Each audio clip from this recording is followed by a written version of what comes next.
Bien, creo que ya es hora de seguir con el libro.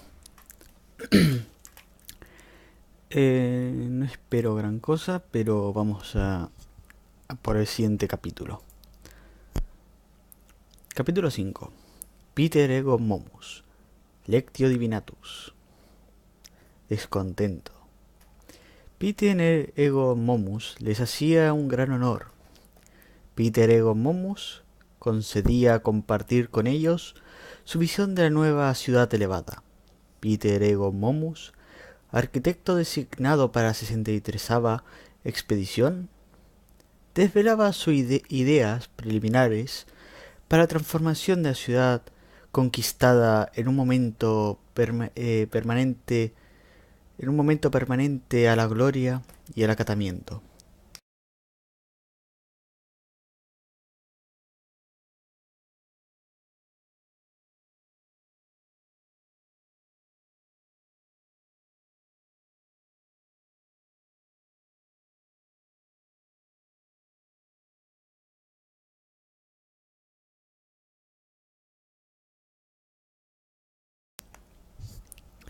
El problema era que Peter Ego Momus era solo una figura en la lejanía, en buena parte inaudible. En el público allí reunido, en medio del calor polvoriento, Ignas Carcassi se movió con impaciencia y alargó el cuello para ver. La concurrencia se había reunido en la plaza de la ciudad, al norte del palacio. Era justo pasado el mediodía y el sol se encontraba en su cenit, abrazando las desnudas torres de basalto y los patios de la ciudad. Aunque los muros altos que rodeaban la plaza proporcionaban algo de sombra, el aire era seco y sofocante como el de un horno. Soplaba la brisa, pero incluso eso era los residuos en forma de partículas de la gran batalla.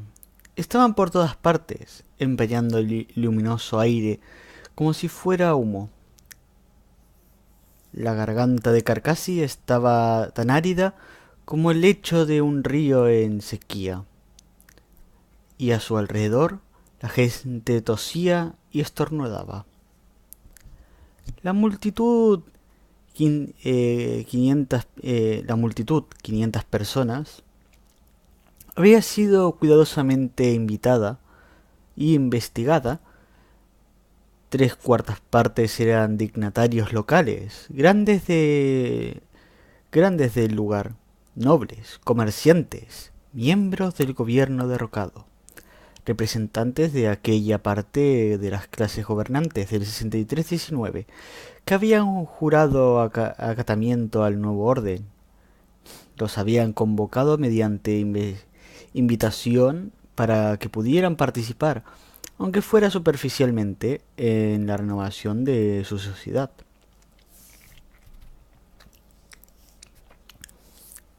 El resto eran rememoradores. A muchos de ellos, como Carcassi, se les había concedido, por fin, su primer permiso de tránsito a la superficie, para que pudieran asistir. Si aquello era lo que había estado esperando, pensaba Carcassi, se lo podían quedar. Tener que permanecer allí de pie en un horno atestado mientras un pesado e insoportable prefería ruidos incoherentes allá al fondo. El gentío parecía compartir su estado de ánimo. La gente tenía calor y se mostraba desanimada. El rememorador no veía sonrisas en los rostros de los lugareños invitados, solo duras y fatigadas expresiones de paciencia. La elección entre acatamiento o muerte no convertía al acatamiento en algo agradable. Lo habían derrotado, los habían desposeído de su cultura y de su forma de vida. y se enfrentaban a un futuro determinado por mentes extranjeras. Así que se limitaban a soportar la indignidad de aquel periodo de transición al imperio de la humanidad. De vez en cuando aplaudían con desgana, pero únicamente cuando los incitaban los integradores cuidadosamente infiltrados en su seno.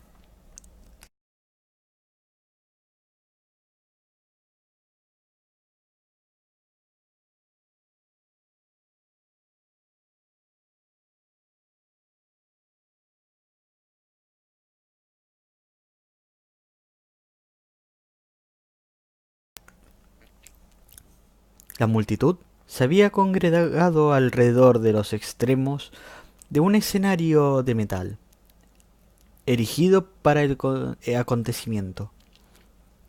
Sobre este habían dispuesto unas pantallas holográficas y maquetas en relieve de la futura ciudad, así como muchos de los instrumentos de agrimensura extravagantemente complejos de cobre y plata que Momus usaba en su trabajo, lleno de engranajes y radios. A Carcassi los instrumentos le recordaban aparatos de tortura. Tortura era la palabra correcta. Momus, cuando se le podía ver entre las cabezas del gentío, era un hombre menudo y pulcro con gestos excesivamente afectados. Mientras explicaba sus planes, el grupo de itineradores que lo acompañaban sobre el escenario dirigían los objetivos de los cictógrafos en funcionamiento hacia las zonas pertinentes de las maquetas en relieve, y las imágenes se transferían directamente a las pantallas junto con los esquemas de gráficos. Pero la luz del sol era demasiado deslumbrante para permitir una proyección holográfica decente, y las imágenes parecían desviadas y eran difíciles de comprender. Algo fallaba también con el micrófono que utilizaba Momus, y lo poco que su disertación que se podía oír servía tan solo para demostrar que aquel hombre no estaba dotado en absoluto para hablar en público.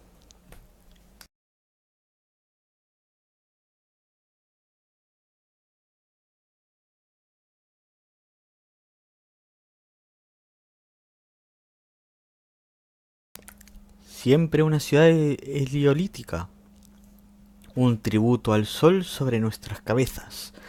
Y podemos ver esta tarde, ciertamente, estoy seguro de que lo habrán advertido.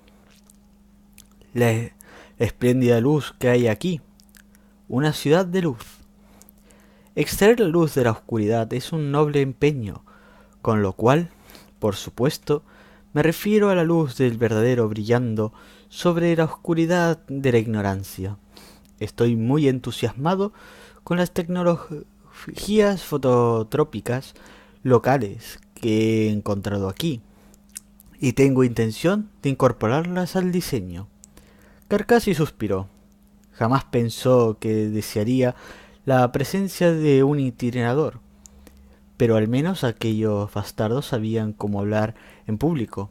Peter Ego Momus debería haber dejado que la parte hablada la llevara a cabo los itineradores, mientras que él dirigía la maldita varita pictográfica para ellos. Dejó vagar la mente, alzó los ojos hacia los altos muros que los rodeaban, losas geométricas que se recortaban en el cielo azul, de color rosa bajo el abrasador luz del sol, o el color negro del humo allí donde sombras descendían oblicuamente. Vio las marcas de quemadura y los cráteres desperdigados de los disparos que horodaban el basalto como si fuera acné.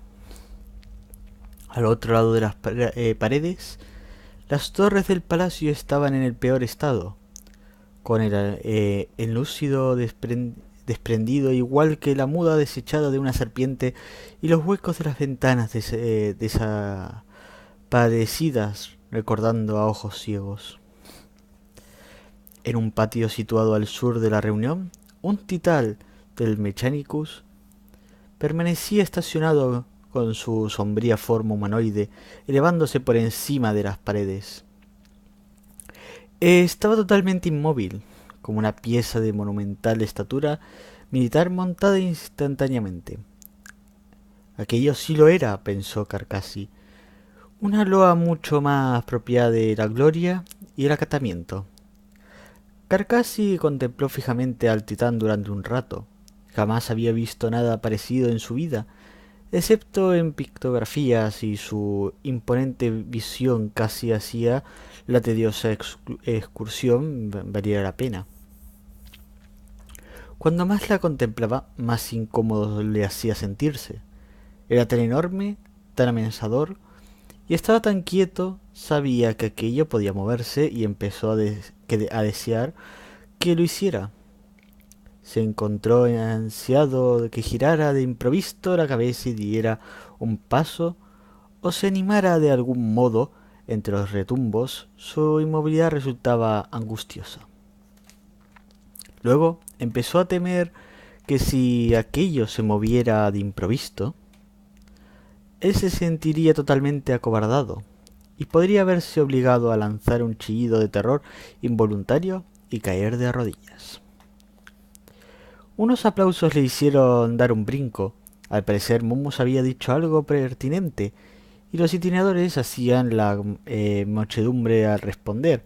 Carcassi golpeó obedientemente las sudorosas manos entre sí unas cuantas veces. Estaba harto de aquello, y sabía que no soportaría tener que permanecer allí mucho tiempo más, con el titán mirándolo fijamente. Dedicó una última mirada al escenario. Momus seguía divagando y llevaba sus buenos 50 minutos. El único otro punto de interés en todo aquel asunto, por lo que Carcassi se refería, se encontraba de pie en la parte superior del podio, detrás de Momus.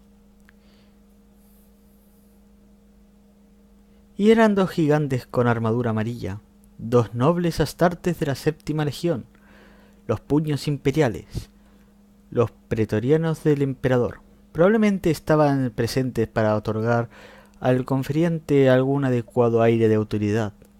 Carcassi adivinó que se había elegido a la séptima legión por encima de los lobos lunares debido a su célebre talento en el arte de la fortificación y la defensa. Los puños imperiales eran constructores de fortalezas, guerreros albañiles que erigían reductos tan impenetrables que se podían defender de cualquier enemigo eternamente. Carcassi olió astuta obra de la propaganda itineradora, los arquitectos de la guerra velando por el arquitecto de la paz. Carcassi había esperado para ver si alguno de ellos hablaría o se adelantaría para comentar los planos de Momus, pero no lo hacían. Permanecían allí como volters cruzados sobre amplios pechos, estáticos y firmes como el titán. Carcassi se dio la vuelta y empezó a abrirse paso fuera de la apretujada multitud, encaminándose hacia el fondo de la plaza. Alrededor de los extremos de la muchedumbre se había apostado a soldados del ejército imperial como medida de precaución, y como palidecido hasta adquirir un náusea de color blanco verdoso. Uno de ellos advirtió a Carcassi que salía a través de la zona de menos poblada del público y fue hacia él. ¿Dónde va, señor?, preguntó. Me muero de sed, respondió Carcassi. Habrá un refrigerio, según me han dicho después de la presentación, indicó el soldado. La voz del hombre se atragantó en las palabras refrigerio y Carcassi comprendió que no habría nada para la tropa. Bueno, pues ya he tenido suficiente, declaró. No ha terminado. Ya he tenido suficiente. El soldado frunció el entrecejo La transpiración formaba gotas en el puente de de su nariz, justo por debajo del borde del grueso morrón de piel, y su garganta y mandíbulas mostraban un color rosado y una patina de sudor. No puedo permitirle que se aleje. El movimiento está restringido a las zonas autorizadas. Carcassi le dedicó una sonrisa perversa. Y yo que pensaba que estaban aquí para mantener fuera de los problemas, no para mantenernos a nosotros dentro. El soldado no lo encontró divertido, ni siquiera irónico. Estamos aquí para mantenerles a salvo, señor, respondió. Quizá quisiera ver su permiso. Carcassi sacó sus papeles, que eran un fajo desordenado y arrugado, caliente y húmedo, tras un paso por el bolsillo del pantalón. Aguardó y levemente avergonzado, mientras el soldado los estudiaba. Nunca le había gustado protestar contra autoridad, en especial delante de la gente, aunque la retaguardia de la muchedumbre no parecía en absoluto interesada en intercambio de palabras. ¿Es un rememorador?, preguntó el soldado. Sí, sí, poeta, añadió Carcassi antes de que se produjera la inevitable segunda pregunta. El soldado alzó los ojos de los documentos para mirar a Carcassi a la cara, como si buscara alguna característica especial propia de los poetas que pudiera discernir allí, comparable al tercer ojo de un navegante o el tatuaje de serie de un servidor mecanizado. Lo más probable era que no hubiera visto nunca antes un poeta, lo cual no era ningún desdoro, ya que Carcassi tampoco había visto a un titán antes. Debería permanecer aquí, señor, indicó el soldado, devolviéndole los papeles. Pero esto carece de sentido, dijo Carcassi. Me han enviado a preparar una conmemoración de estos acontecimientos y no puedo acercarme a nada. Ni siquiera puedo oír adecuadamente lo que ese idiota tiene que decir. ¿Se imagina qué desatino es esto? Vamos, ni siquiera es historia. No es más que otra clase de memorialista. Se me ha permitido venir aquí para recordar su rememoranza, y ni eso puedo hacer correctamente. Estoy tan alejado de las cosas de las que debería ocuparme que podría perfectamente haberme quedado en tierra y utilizarlo en un telescopio. El soldado se encogió de hombros, pues ya hacía un rato que había perdido el hilo de la perorata de Carcassi. Debería permanecer aquí, señor, por su propia seguridad. Se me dijo que habían hecho que la ciudad fuera segura, replicó Carcassi. Solo nos faltan un día o dos para el acatamiento. ¿No es cierto? El soldado se inclinó al frente con discreción, tan cerca de Carcassi que pudo percibir el rancio olor a basura que el calor infundía su aliento. ¿Entre usted y yo? Esa es la línea oficial. Pero ha habido problemas. Insurgentes. Partidarios del gobierno. Siempre los encuentras en una ciudad conquistada. Por muy limpia que sea la victoria, las calles poco transmiten. No son seguras. ¿Es eso cierto? Dicen que son partidarios del gobierno, pero no es más que descontento. Si quiere mi opinión, estos cabrones no le han no han perdido todo y no les hace ninguna gracia. Gracias por el consejo, dijo Carcassi asintiendo, y se dio la vuelta para unirse otra vez a la multitud. Al cabo de 5 minutos, con Momus parloteando aún monótonamente, y Carcassi a punto de enloquecer, una noble de edad avanzada, que se hallaba entre la multitud, se desmayó y ello dio a pie a una pequeña conmoción. Los soldados se apresuraron a hacerse cargo de la situación y trasladarla a un lugar sombreado. Aprovechando que el soldado daba la espalda, Carcassi se marchó de la plaza y penetró en las calles de la ciudad situadas más allá. Anduvo durante un rato por plazoletas vacías y calles de paredes altas en las que las sombras se congregaban. El calor del día seguía siendo implacable, pero moverse ayudaba a hacerlo más soportable. Leves brisas soplaban por las callejuelas, pero no aliviaban la situación. Además, la mayoría estaban tan llenas de arena y polvo que Carcassi tenía que darle la espalda y cerrar los ojos hasta que amainaban. Las calles estaban desiertas, con la excepción de alguna que otra figura acurrucada en las sombras de una entrada o medio visibles tras unos póstigos rotos.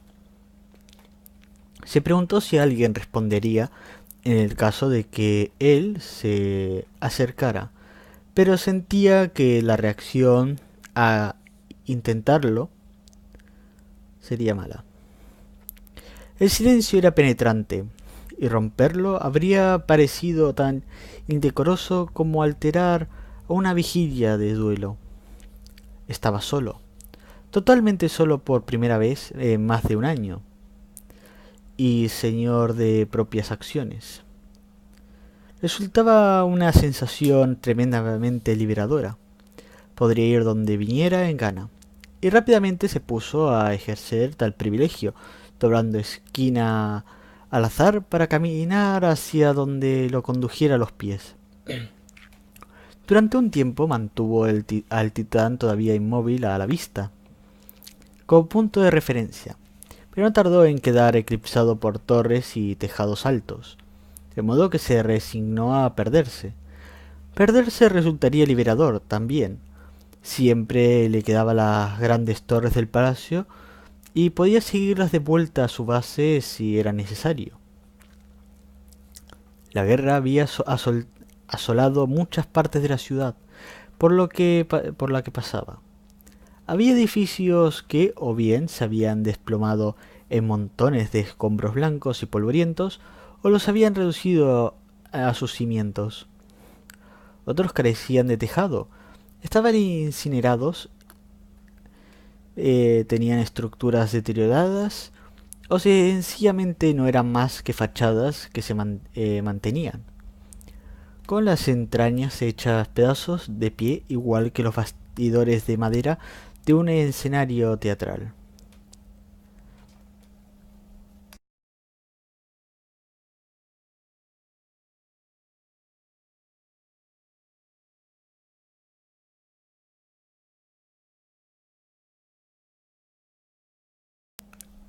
Cráteres y agujeros de obuses llenaban ciertas escenas o las superficies de carreteras cubiertas de grava, en ocasiones formando hileras y dibujos extraños, como si su disposición fuera deliberada u ocultara, mediante un código secreto, grandes verdades sobre la vida y la muerte. En el aire seco y caliente flotaba un aroma que recordaba a quemado, a sangre o a inmundicia, pero que no era ninguna de esas cosas, un aroma mezclado, un aroma secundario. No era algo que ardiera lo que olía, eran cosas que ya quemadas. No era sangre ni residuos secos, no era inmundicia, era la consecuencia de las filtraciones provocadas por el sistema de alcantarillado rotos y agrietados tras el bombardeo. En muchas calles había montones de pertenencias apiladas a lo largo de las aceras, muebles, fardos de ropa, utensilios de cocina. Gran cantidad de esos enseres estaban deteriorados y evidentemente los habían recuperado de viviendas en ruina. Otros montones parecían estar mejor conservados, con los objetos empaquetados cuidadosamente en baúles y cofres. Comprendió que había personas que tenían intención de abandonar la ciudad y habían apilado sus posesiones para tenerlas preparadas mientras se procuraban transporte o tal vez permiso permanente de las autoridades de ocupación. Casi cada calle y patio mostraban una consigna o advertencia en las paredes. Todos estaban escritos a mano, en gran variedad de estilos y grabados de habilidad caligráfica. Algunos estaban pintarrajeados con alquitrán, otros con pintura o tinte, otros más con tiza o carbón. Estos últimos, discurrió Carcassi, inscripciones efectuadas mediante el empleo de palos y astillas quemados totalmente de las ruinas. Muchos eran indescifrables o incomprensibles. Otros muchos eran dibujos descarados y furiosos, que maldecían iracundos a los invasores, o anunciaban desafiantes una chispa de resistencia superviviente. Llamaban a la guerra, al levantamiento o a la venganza. Otros eran listas que hacían constar cuidadosamente de los nombres de los ciudadanos que habían muerto en aquel lugar, o solicitudes lastimeras de información sobre seres queridos desaparecidos anotados más abajo.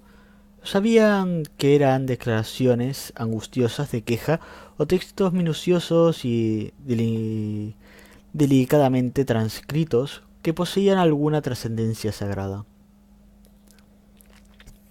Carcassi descubrió que se sentía cada vez más cautivado por ellos, por sus variaciones y contrastes, y las emociones que transmitían. Por primera vez y auténtica vez desde que abandonó Terra, sintió que el poeta que había en él respondía, y aquella sensación lo emocionó. Había empezado a temer haber dejado su poesía accidentalmente atrás, en Terra, en su prisa por embarcar, o al menos que estaba remoloneando, doblada y sin desempactar, en su alojamiento de la nave, como su camisa menos predilecta. Sintió que la musa regresaba, y ello le hizo sonreír, a pesar del calor y la momificación de su garganta. Parecía apropiado, después de todo, que fueran palabras lo que lo devolvieran las palabras a su mente. Sacó su cuaderno y la pluma. Era un hombre de tendencias tradicionales, que creía que era imposible componer un gran poema en una pantalla de placa de datos. Un punto de discrepancia casi lo había llevado a las manos de Palistar Handray y el otro poeta de renombre en el grupo Rememoradores. Aquello había sucedido cerca del inicio de su transporte para unirse a la expedición, durante una de las escenas informales celebradas para permitir que los rememoradores se conocieran entre sí. Habría ganado la pelea de haber llegado a ello. Estaba casi seguro de eso, incluso a pensar que Hadray era una mujer particularmente grandullona y feroz. A Carcassi le gustaban los cuadernos de grueso papel crema de dibujo, y al inicio de su larga y celebrada carrera había localizado a un proveedor de una colmena árticas de Terra que se especializaba en métodos antiguos de fabricación de papel. La firma le llamaba Bondsman y ofrecía un cuaderno de tamaño cuartilla de 50 hojas particularmente satisfactorio, encuadernado en una funda de suave piel de cabritilla negra y una cinta elástica para mantenerlo cerrado. El Bondsman número 7. Carcassi, un joven superficial y cabeza hueca de aquellos tiempos, había pagado una importante proporción de sus primeras ganancias por derechos de autor por un pedido de 200. Los tomos habían llegado empaquetados en una caja encerada forrada con papel de seda que olía. Al menos así lo parecía a él. A genialidad y potencial. Había utilizado los libros con moderación, sin dejar ni una de sus preciosas páginas sin llenar antes de iniciar a la siguiente. A medida que su fama aumentaba y sus ganancias se disparaban, había pensado a menudo en encargarse otra caja, pero siempre se contenía cuando advertía que todavía no le quedaba más de la mitad del envío original por usar. Todas sus grandes obras las había compuesto en las páginas de Bondsman número 7. Su fanfarria unidad, su fanfarria a la unidad, todos los 11 cuartos imperiales, sus poemas océnicos, incluso la memorita y muy reeditada Reflexiones y Odas, escrita a cumplir los 30, que le había garantizado la popularidad y conseguido para él el laureate etíope. El año anterior a su selección para el puesto de rememorador, en lo que fue, con toda justicia, una década improductivo estancamiento, que lo había tenido viviendo de pasadas glorias, decidió rejuvenecer su musa encargando una nueva caja y se sintió consternado al descubrir que Bondsman había dejado de existir. A Ignace Carcassí le quedaba 9 tomos sin utilizar. Los había traído todos con él a aquel viaje, pero parte de algún garabato estúpido o dos, las páginas estaban intactas. Sacó el cuaderno del bolsillo de su abrigo en una llameante y polvorienta esquina destrozada ciudad y retiró la correa. Encontró su pluma, una antigua estilográfica de bolo, pues sus gustos tradicionales se aplicaban tanto al soporte sobre el escribir como el que se debía escribir, y empezó a tomar notas. El calor había solidificado casi por completo la tinta del plumín, pero escribió de todos modos, copiando aquellas partes de la escrito en las paredes que le afectaban. En ocasiones intentando copiar el modo y la forma de su trazado.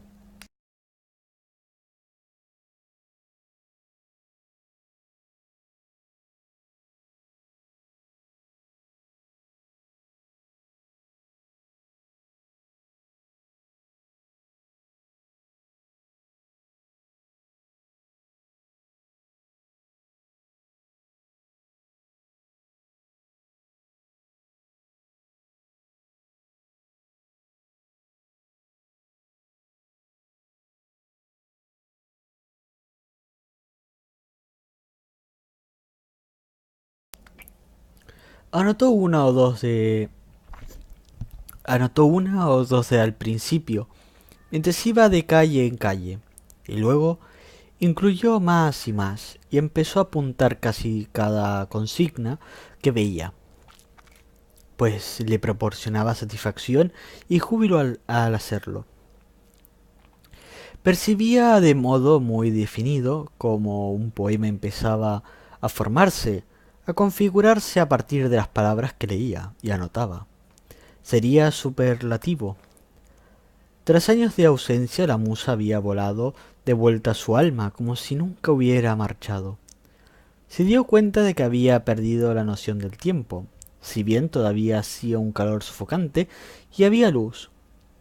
Era una hora avanzada y el sol llameante había recorrido el firmamento hasta hallarse más abajo en el cielo. Había llenado casi 20 páginas, casi la mitad de su cuaderno.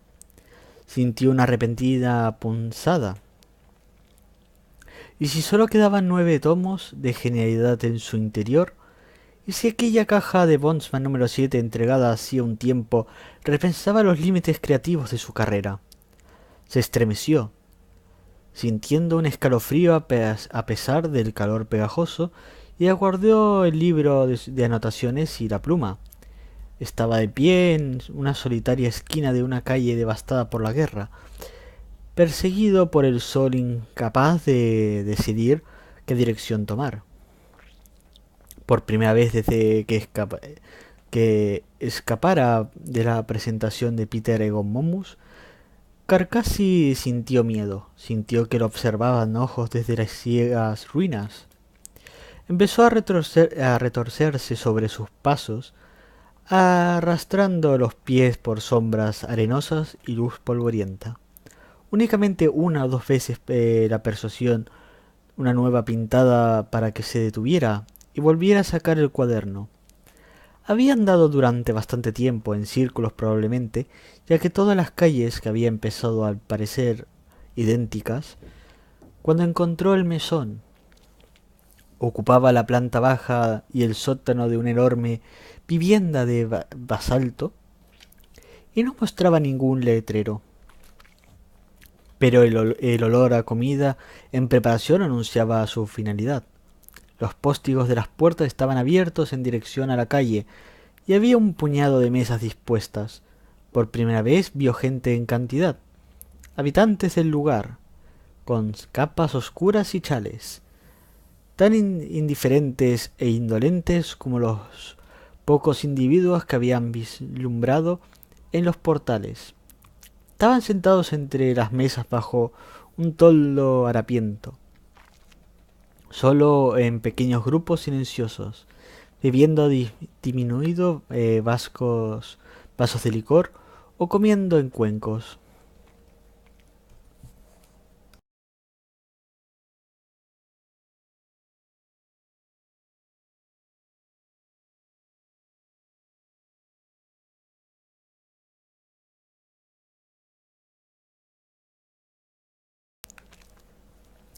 Entró a la zona de sombras, saludando educadamente a los parroquianos con un movimiento de cabeza. Nadie respondió. En la fría penumbra encontró una barra de madera con la aparador detrás, repleto de vasos y botellas con pitorro. La patrona de la hostería era una anciana con un pañoleta de color caqui. Lo contempló con suspicacia desde detrás del mostrador. Hola, dijo él. Ella frunció el entrecejo como respuesta. ¿Me comprende?, preguntó él. La mujer asintió despacio. Eso está bien, muy bien. Se me dijo de que nuestros idiomas eran en gran parte iguales, pero que existían algunas diferencias de acento y dialecticales. Dejó su voz se apagara. La anciana dijo algo que podría haber sido ¿qué? O podría haber sido una cantidad indefinida de palabras o preguntas. ¿Tiene comidas?, preguntó él, y a continuación imitó la acción de comer. La mujer siguió mirándole fijamente. ¿Comida?, preguntó Kakashi. Ella respondió con una ráfaga de palabras guturales de las que no consiguió comprender ni una sola. O bien la mujer no tenía comida, o no estaba dispuesta a servirle, o no tenía comida para alguien como él. ¿Algo de beber entonces pidió? No obtuvo respuesta. Imitó la acción de beber. Cuando eso no produjo ninguna reacción, señaló con el dedo las botellas de la mujer tenía a su espalda. La anciana se volvió y tomó uno de los recipientes de cristal, seleccionados como si él hubiera señalado aquel directamente en lugar de haberlo hecho de modo general. Estaba lleno en sus tres cuartas partes de un líquido oleoso y transparente que se agitaba en su penumbra. Lo depositó pesadamente sobre el mostrador y colocó un vasito de cristal junto a él. Muy bien, dijo Carcassi con una sonrisa. Bien hecho. ¿Es una bebida de aquí? Ajá, por supuesto que lo es. Por supuesto que lo es. Una especialidad del local. ¿Me lo dirá? ¿Verdad? ¿Por qué no tiene ni idea de lo que digo realmente? ¿No es cierto? La mujer lo miró inexpresiva.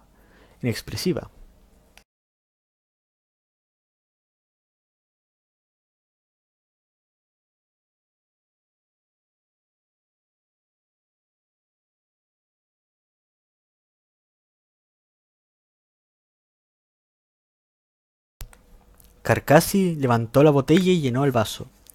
El licor fluyó tan despacio y laboriosamente por el pitorro como lo había hecho la tinta de la pluma en la calle. Dejó la botella sobre el mostrador y alzó el vaso, brindando a salud de la mujer. A su salud, dijo en tono jovial, por la prosperidad de su mundo. Sé que las cosas son difíciles ahora, pero confía en mí, se ha hecho con la mejor de las intenciones, todo con la mejor de las intenciones. Se lo bebió de un trago, sabía regaliz y pensaba muy bien, calmando, calmándole el gaznate reseco a la vez que se provocaba un zumbido en las tripas. Excelente, dijo, y se sirvió un segundo trago. Muy bueno, ya lo creo. No me va a responder, ¿verdad? ¿Podría preguntarle su nombre y linaje? Y cualquier cosa y se seguiría quedando ahí parada como una estatua, ¿no es cierto? Como un titán. Se tomó el segundo vaso y se sirvió un tercero. Sentía muy a gusto consigo mismo. En aquellos momentos, mejor de lo que se había sentido en horas. Mejor incluso cuando la musa le había regresado en las calles. En realidad, la bebida había sido una compañera más grata que Ignas Carcassi, que cualquier musa. Aunque jamás habría estado dispuesto a admitirlo, o a admitir el hecho de que su inclinación por la bebida había sido un lastre para su carrera desde que hacía tiempo, como piedras en un saco. La bebida y su musa, ambas muy amadas por él, cada una tirando de su persona en direcciones distintas. Bebió en su tercer vaso y llenó el cuarto hasta el rebosar. El calor lo inundó y un calorcillo biológico mucho más placentero que el calor brutal del día le hizo sonreír. Le mostró lo extraordinaria que era aquella falsa terra, hasta qué punto era compleja y embriagadora. Sintió amor por ella y lástima y tremenda buena voluntad. Aquel mundo, aquel lugar, aquella hospedería no serían olvidados. Recordando repentinamente algo más, se disculpó ante la anciana y que había permanecido de cara a él, al otro lado del mostrador, como un servidor atontado, e introdujo la mano en el bolsillo. Tenía monedas imperiales y discos de plástico. Formó una pila de ellos sobre la superficie manchada y brillante de la barra.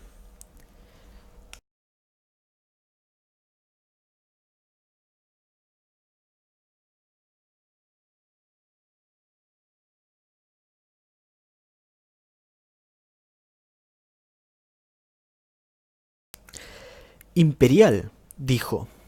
Pero usted lo acepta. ¿Lo aceptan? Quiero decir, están obligados a hacerlo. Me lo dijeron los itineradores esta mañana. La moneda imperial es una forma legal de pago ahora, para reemplazar su moneda local. No sabe lo que digo, ¿verdad? ¿Cuánto le debo? No obtuvo respuesta. Sorbió un cuarto trago y empujó el montón efectivo hacia la mujer. Usted decide entonces. Usted me lo dice. Cobre por toda la botella. Golpeó un dedo a un lado del frasco. Toda la botella. ¿Cuánto? Sonrió indicó el dinero con la cabeza. La anciana contempló el montón, alargó una mano huesuda y tomó una moneda de 5 áquilas. La estudió durante unos instantes, luego escupió sobre ella y se la arrojó a Carcassi. La moneda rebotó en su barriga y cayó al suelo. Carcassi pestañeó y luego lanzó una risotada. La risa surgió como un retumbo fuerte y jubilosa y fue capaz de contenerla. La anciana lo miró atónita y sus ojos se abrieron un poco más de un modo casi imperceptible. Carcassi alzó la botella y el vaso. ¿Sabe qué le digo? Quédeselo todo, todas ellas. Se alejó y encontró una mesa vacía a la esquina del local. Se sentó y se sirvió otro trago mirando alrededor. Algunos de los silenciosos clientes lo observaban con atención. Lo saludó con la cabeza lleno de jovialidad. Parecían tan humanos, se dijo, y se dio cuenta de que era un pensamiento ridículo, porque eran sin la menor duda humanos. Pero al mismo tiempo no lo eran. Sus ropas parduzcas, sus modales insulsos, la forma de sus facciones, su modo de sentarse y mirar y comer, se pareció un poco a animales, criaturas con forma humana, adiestradas para remendar el comportamiento humano, aunque sin haber logrado perfeccionar todavía ese arte. ¿Es eso lo, es eso lo, ¿Es eso lo que 5000 años de separación hacen a una especie? Preguntó en voz alta. Nadie respondió y algunos de los que lo observaron le dieron la espalda. ¿Era eso lo que 5000 años hacían a las ramas separadas de la humanidad? Tomó otro sorbo. Biológicamente idénticos, con la excepción de unas pocas hebras de herencia genética, y sin embargo tan separados culturalmente. Aquellos eran hombres que vivían, andaban, bebían y hacían sus necesidades igual que él. Vivían en casas y levantan ciudades y escribían en las paredes e incluso hablaban en la misma lengua, a pesar de la anciana. Con todo, el tiempo y la distancia habían hecho que se desarrollaran siguiendo caminos alternativos. Carcassi lo vio entonces con claridad. Era un injerto sacado del rizoma que había crecido bajo otro sol, similar pero distinto, incluso en el modo en que sentaban a la mesa y tomaban sus bebidas. Carcassi se puso en pie de improviso. La musa había desplazado bruscamente el placer de la bebida de la cúspide de su mente. Dedicó una reverencia a la anciana mientras recogía el vaso y la botella, 2/3 vacía, y dijo: «Les doy las gracias, señora». Luego volvió a salir, con paso vacilante a la luz del sol. Encontró un solar vacío unas pocas calles más allá de los bombardeos que habían convertido en cascotes, y se acomodó sobre un trozo de basalto. Tras depositar la botella y el vaso con cuidado, sacó el Boltzmann número 7, medio lleno, y empezó a escribir otra vez, formando las primeras líneas de estrofa una poesía que le debía mucho a los textos de las paredes y a la información que había cosechado en la hostelería. Fluyó bien durante un rato y luego se secó. Tomó otro trago mientras intentaba reiniciar su voz interior. Diminutos insectos negros parecidos a hormigas, pululaban diligentemente por los escombros que rodeaban, como si intentaran reconstruir su propia ciudad en miniatura, desaparecida, y tuvo que apartar uno con la mano de la página abierta del cuaderno. Más insectos corrieron por encima de las punteras de las botas del exploradoras en una especie de frenética expedición. Se puso en pie, sintiendo picores imaginarios, y decidió que en aquel no era el lugar para estar sentado. Recogió la botella y el vaso, tomando otro sorbo, una vez extraídos con el dedo de la hormiga que flotaba en su interior. Un edificio de considerable tamaño y magnificencia se alzaba frente a él, otro extremo del destrozado solar. Se preguntó qué era y avanzó a trompicones entre los cascotes hacia él, perdiendo casi el equilibrio en rocas sueltas de vez en cuando. ¿Qué era? ¿Un edificio municipal? ¿Una biblioteca? ¿Una escuela? Deambuló a su alrededor admirando la elegante elevación de las paredes y los decorados de la cantería. Fuera lo que fuera, el edificio era importante y milagrosamente había escapado a la destrucción que había caído sobre la zona contiguas. Carcassi logró localizar la entrada y un importante arco de piedra con puertas de cobre. No estaban cerradas, así que las empujó y entró.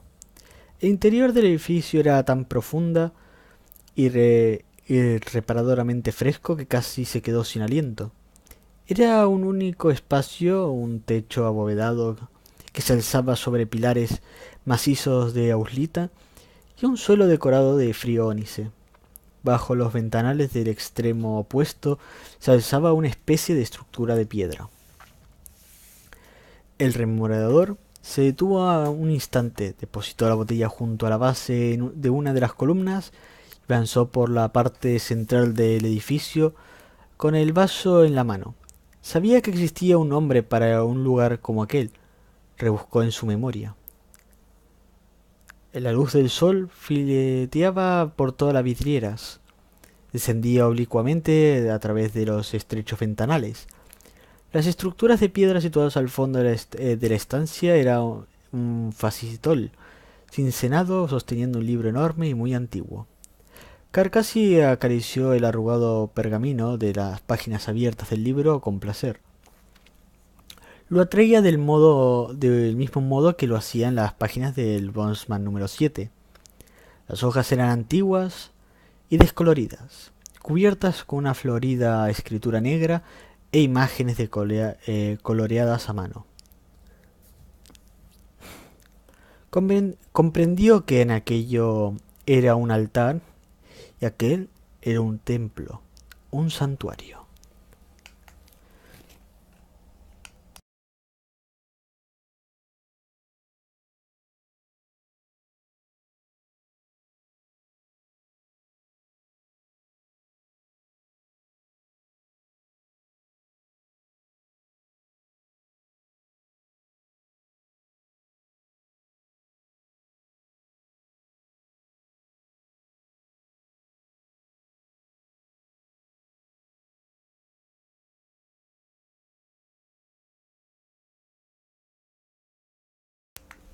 Por el nombre de Terra, exclamó, y se estremeció cuando sus palabras resonaron por toda la fresca bóveda.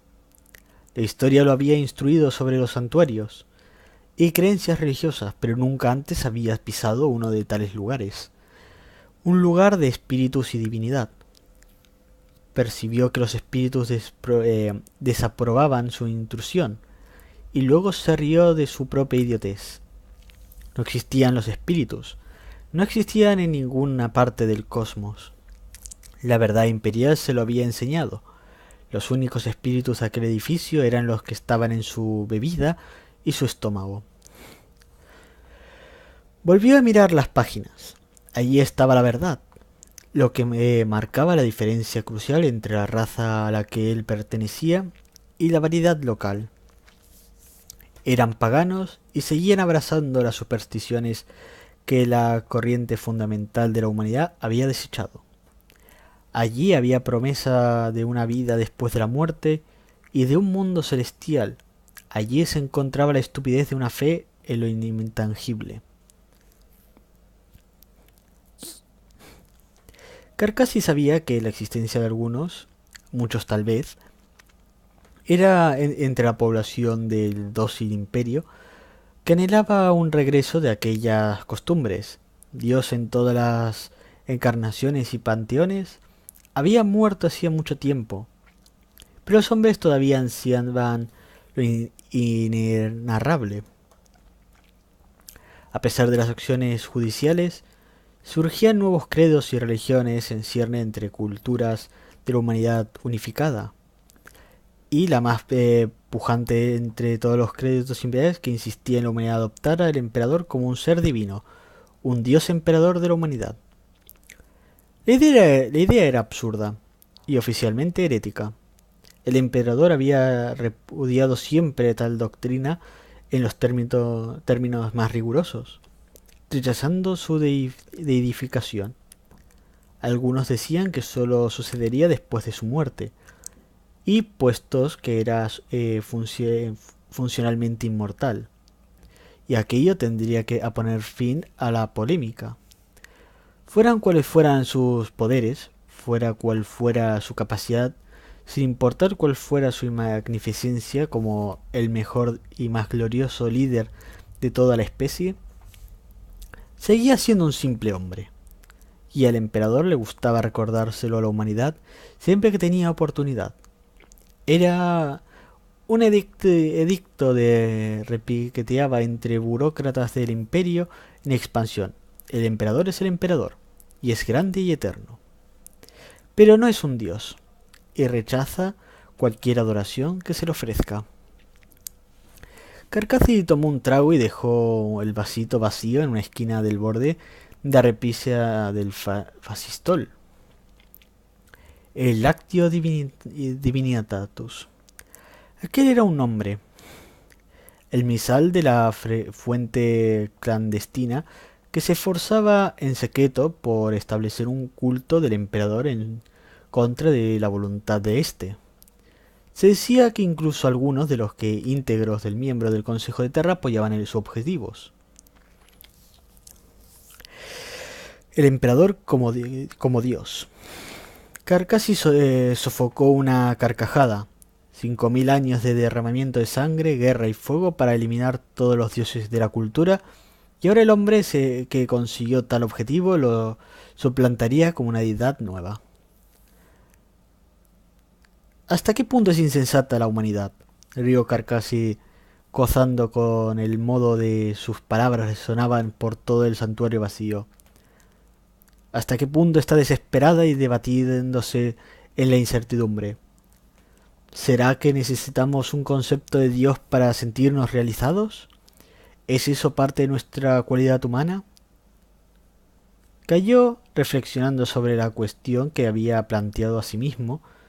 Una buena cuestión, bien razonada, se preguntó dónde había ido a parar la botella. Era una buena cuestión. Tal vez aquella era la debidamente fundamental del gobierno humano. Quizá era uno de los impulsos básicos de la humanidad, la necesidad de creer en otro orden superior. A lo mejor la fe era un vacío que succionaba credulidad en un esfuerzo frenético por llenar un propio vacío. Puede que fuera una parte de la personalidad genética del género humano necesitara anhelar un solaz espiritual. A lo mejor estamos condenados a ansiar algo que no existe, dijo Carcassi al santuario desierto. No hay dioses ni espíritus ni demonios, de modo que los inventamos para reconfortarnos a nosotros mismos.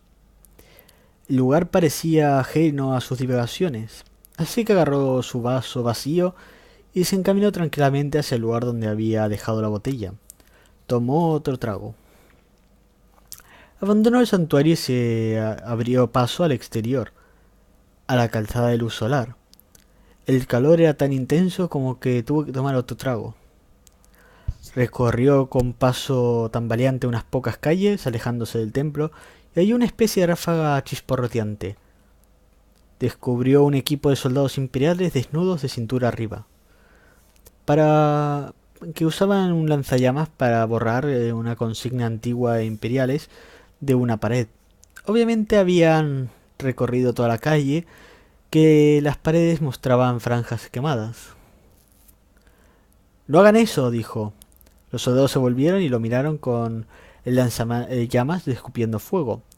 Por su vestimenta y comportamiento quedaba claro que no era un lugareño. «No hagan eso», repitió. «Órdenes, señor», dijo uno de los soldados. «¿Qué hace por aquí?», preguntó otro. Carcassi meneó la cabeza y los dejó solos. Recorrió con pasos lentos callejones y plazoletas al aire libre, tomando sorbos directamente de la espita de la copa. Encontró otro solar vacío muy parecido a aquel que había estado sentado antes, y aposentó el trasero sobre un bloque de basalto en forma de triángulo escaleno. Sacó el cuaderno y repasó las estrofas que había escrito. Eran atroces. Gimió mientras las leía y luego se enfureció. Arrancó las preciosas páginas. Hizo un ovillo con el grueso papel crema y lo arrojó lejos entre los escombros. Carcassi se dio cuenta del improviso de lo que lo observaba desde las sombras de la entrada y ventanas, y aunque apenas consiguió distinguir los cuerpos, supo sin lugar a dudas que la gente del lugar lo vigilaban. Se puso en pie, y recuperó rápidamente las bolas de papel arrugados que había tirado. Sintiendo que no tenía ningún derecho a aumentar en ningún modo aquel revoltijo, empezó a alejarse apresuradamente por la calle mientras unos muchachos delgados emergían de sus escondites para lanzarle piedras y pullas. Inesperadamente volvió a encontrarse en la calle de la hostelería. Estaba desierta, pero le alegró haberla encontrado, ya que su botella se había quedado inexplicablemente vacía. Penetró en la penumbra. No había nadie por allí. Incluso la anciana había desaparecido. Su montón de monedas imperiales permanecía donde las había dejado. Al verlo, se sintió autorizado a agenciarse otra botella detrás de la barra. Agarrando firmemente la botella en la mano, se sentó con sumo cuidado en una de las mesas y se sirvió un trago. Llevaba sentado allí un tiempo indefinido cuando una voz le preguntó si se encontraba bien.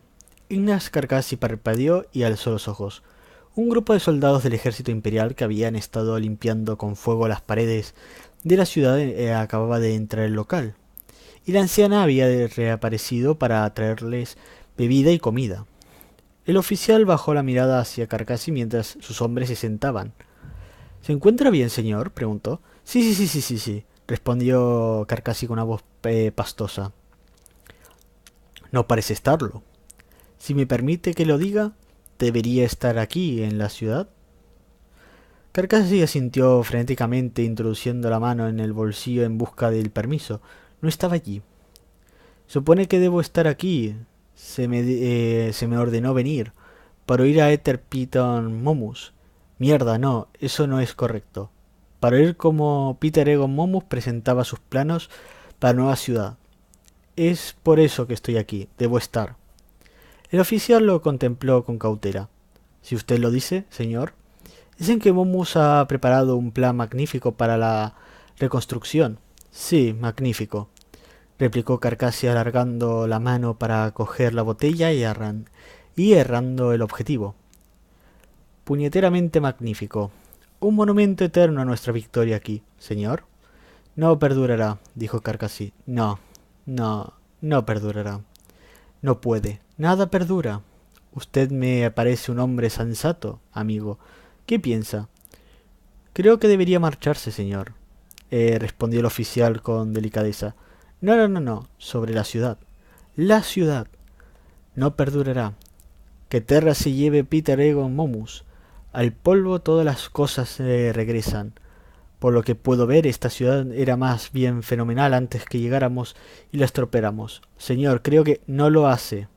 No lo hace, dijo Carcassi negando con la cabeza. No lo hace y nadie lo hace. Se suponía que esto duraría eternamente, pero nosotros lo destrozamos y lo dejamos hecho unos zorros. Que Momus lo reconstruya, volverá a suceder y volverá a rehacerlo. La obra del hombre está destinada a desaparecer. Momus dijo que planeaba una ciudad que será un canto eterno al género humano. ¿Sabe qué? Apuesto de que los arquitectos que construyeron esta ciudad también pensaron lo mismo, señor. Lo que el hombre crea se deshace con el tiempo. Ya lo verá. Esta ciudad, la ciudad de Momus, el imperio, señor. Carcassi se puso de pie pestañeando a la vez que agitaba un dedo. No me venga con tanto señor. El imperio se partirá en dos en cuanto lo construyamos. Ya lo verá. Es tan inevitable como... El hedor encendió de repente el rostro de Carcassi, y este se desplomó hacia adelante desconcertado. Percibió un frenesí de gritos y movimientos, y sintió como botas y puños lo golpeaban una y otra vez, enfurecidos por sus palabras. Los soldados habían caído sobre él. Entre gritos, el oficial intentó pararlos. Se partieron huesos, brotó sangre de las fosas nasales de Carcassi. Ya lo verá, tosió este. Nada que construyamos perdurará eternamente. Pregúntenselo a estos jodidos lugareños. La puntera de una bota estrelló contra su esternón, y un líquido sanguinolento le inundó la boca. apartaos de él, aullaba el oficial, intentando refrenar a sus hombres, enfurecidos por la provocación. Cuando por fin lo consiguió, Ignacio casi ya no pudo pontificar, ni respiraba. Y fin del capítulo 5.